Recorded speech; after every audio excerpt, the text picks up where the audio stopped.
Beauty. Saan mo dadalhin yan?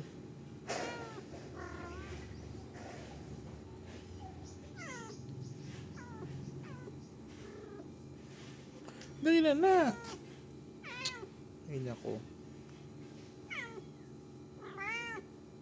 Ay nako guys, ito naman si Beauty. Akit niya naman yung anak niya sa bubong. Hindi ko alam bakit yan ang mga gusto niya. Mga trip niya to. Kawawa, oh. Ay nako. Puno ng muta. Ay nako. Ito yung mami niya, oh.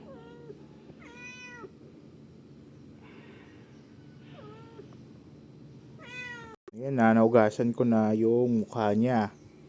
Nakabuka na. Baho pa niya, baho. Shh, Beauty. Ano naman yung mami niya, oh. Ito ata yung daddy niya, eh. Oh. Yung daddy niya. Si Orange.